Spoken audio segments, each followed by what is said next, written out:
Lady yields back, and now we recognize the gentleman from Minnesota, Mr. Phillips, Chairman, Subcommittee on Oversight, Investigations, and Regulations, for 5 minutes. Thank you, Madam Chair. Greetings, Mr. Ware.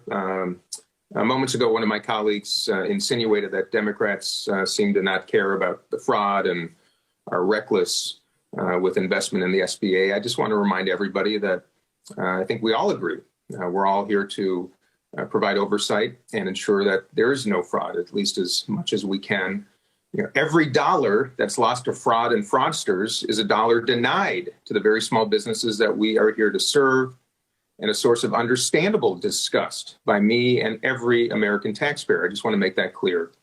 And there's a lot of work to be done. We all know that. But I applaud OIG's dedication to providing oversight and to the SBA for its diligence in implementing a number of important IG recommendations in recent months.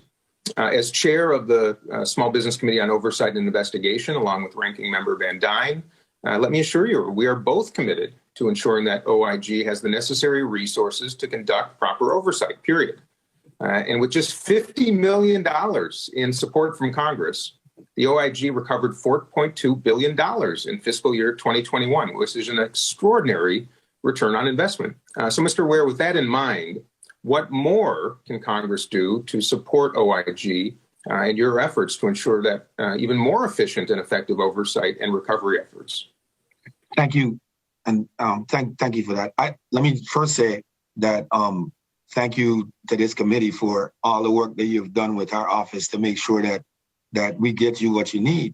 But I think like a reframing of the question might be, do we have enough resources for the oversight that we'll provide for the pandemic loans that's going to perform many years after the pandemic?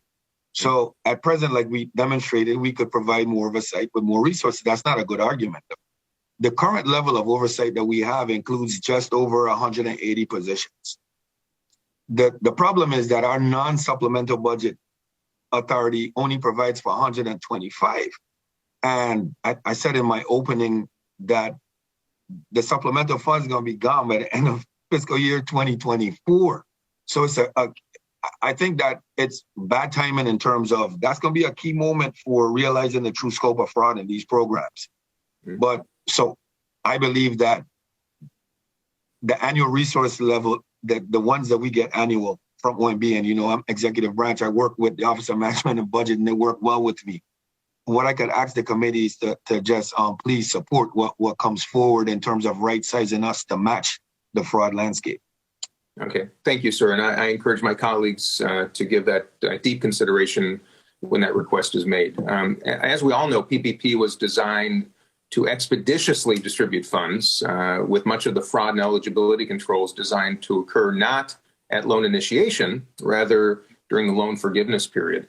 I know OIG has identified, I think it's 70,000 loans, roughly totaling $4.6 billion in potentially fraudulent PPP loans, and stated, quote, this might be the tip of the iceberg. So with a large majority of the PPP loans now being partially or fully forgiven, does OIG have a better sense of the extent of total PPP fraud? I don't remember if you gave a specific sense of that. And if not, when will you have a more distinct picture of fraud?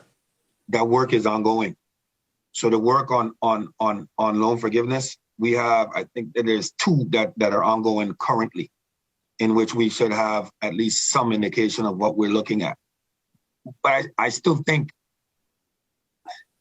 we're gonna see where the rubber meets the road on a lot of these that won't come back for loan forgiveness, because the numbers are large, right? Even if it's 5%, the numbers are still huge. So, and on those that may default early, because we have an early default high risk lending review program internally. Okay, with my minute left or so, we know there are a number of non-bank lenders that may have been particularly susceptible to processing fraudulent or ineligible loan applications. Is OIG working specifically to identify and investigate those lending institutions, the non-bank lenders? Well, we have not focused on any over any. With the number that we're dealing with, we have enough from the entire landscape to select from.